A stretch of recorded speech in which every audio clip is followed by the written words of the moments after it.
So we've done this a couple of times. We like to compare open worlds here. Today, it's the newest kid on the block. It's Cyberpunk 2077's Night City, stacked up against the legendary Los Santos and the surrounding area or state of San Andreas from GTA 5. Now yes, they're two completely different genres of video game, but an open game world is a world, so we wanted to have some fun here and compare it. Also, we got to acknowledge the elephant in the room here because we planned on making this video before Cyberpunk 2077 released. Yes, Cyberpunk has some big technical issues and glitches, especially on base PS4 and Xbox One.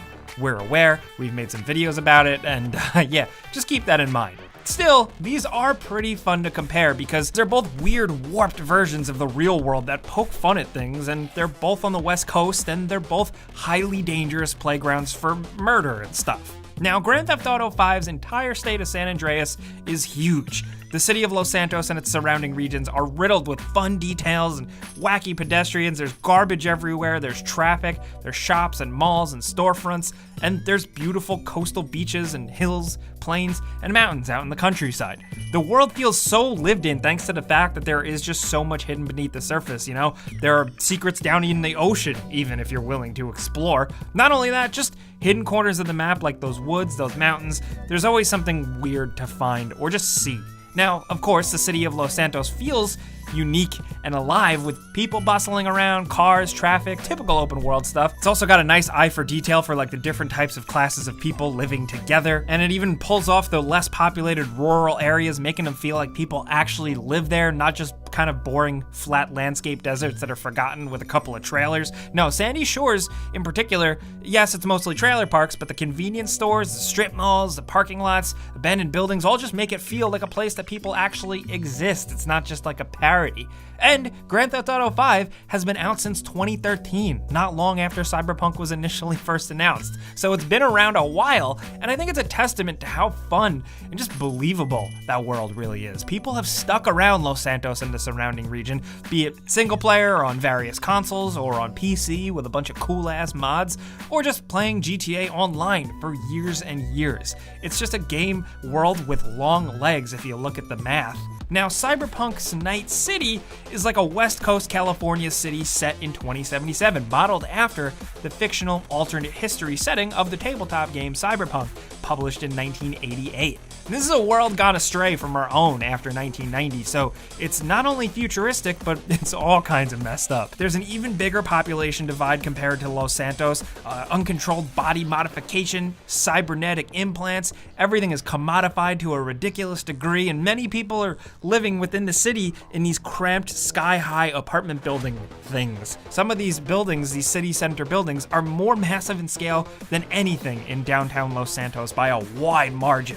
Then just outside Night City, there's the Badlands, where bands of nomads live together and survive with less of the comforts of the city, if you can even call them comforts. Although there are some flying vehicles and transports, Night City is still predominantly very much on the ground, with streets and cars, and like Los Santos, there's a highway system both throughout the city and to get out of the city. Night City and Los Santos / San Andreas also just feel similar in a lot of ways, straight up. You know, there's the busy downtown, there's a fancier, high-end sort of Beverly Hills style district for both, with it being called Westbrook in Night City.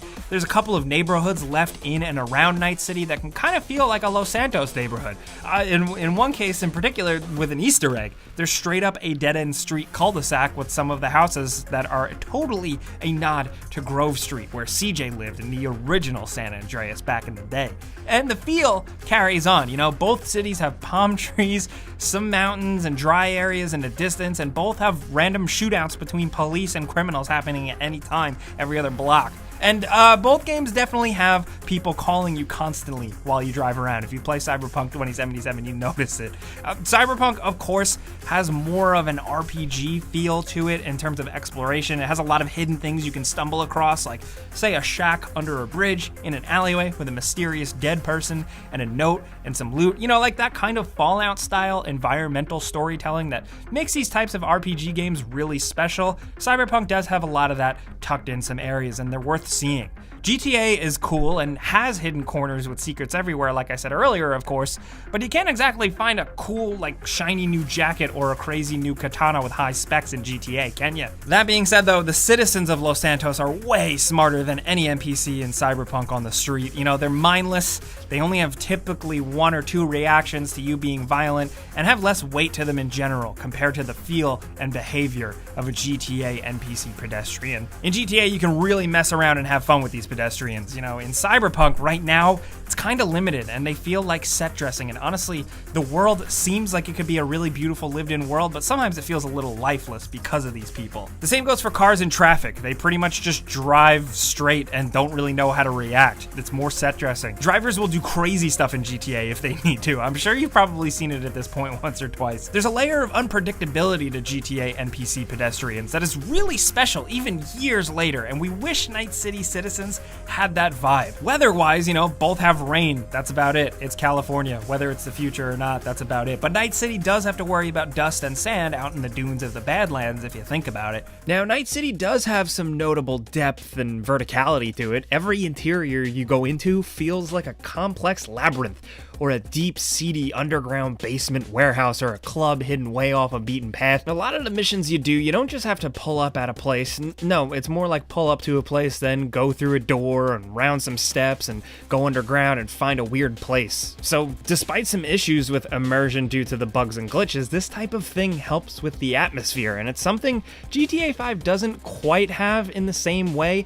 Plus, there's just a lot of different types of vendors because it is technically an RPG, so there's a lot of places to buy stuff from. Cyberpunk's Night City should technically have an advantage because it's a game experienced mostly from first-person view, too. In GTA, it's optional, of course. Night City, technically, in theory, should be designed to look better because you have to look at it all up close through the eyes of your character. That's sorta true here until you encounter all the issues. At least GTA isn't as jacked up and buggy, but we've talked about this all quite a bit in a few other videos. I do want to say Los Santos has really benefited from some cool mods over the years. We talk about mods and GTA mods specifically a lot here on the channel, and we would love to see the mod community take to Night City and work their magic on it. First, they could fix it up quite a bit, and then they could likely add some cool elements to either ramp things up more visually or add little elements of immersion or realism or gameplay. I don't know really, I'm not creative, but I think the possibilities are pretty endless. But now, of course, we gotta talk map size, the biggest thing in the room.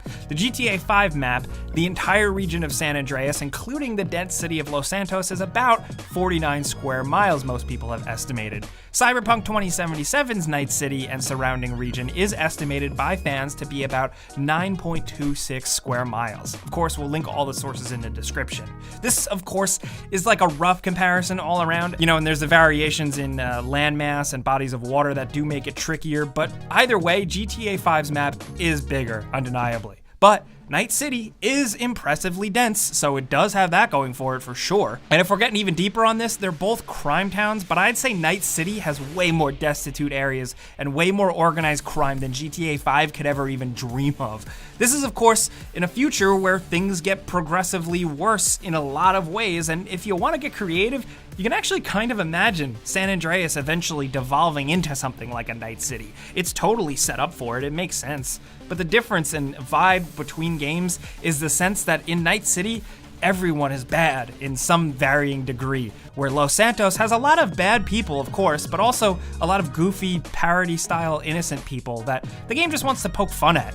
But Night City feels like a place where everyone is a sinner. It's like down and dirty, man. Gotta say though, we really hope CD Projekt Red cleans up the technical issues of the game at launch and also just makes NPCs and stuff more exciting, because it can go a long way towards making the game world feel even more alive, because it's like almost there. It's all set up to feel like an amazing lived-in world, but it just needs to take those extra little steps. Still, we've had different levels of fun exploring both types of worlds, and even with the issues, we do see ourselves talking about and exploring exploring Night City for quite a while. Maybe not as ungodly long as people have been playing it in Grand Theft Auto 5 San Andreas, but still. Now, we do want to hear from you guys in the comments what you think about both of these worlds.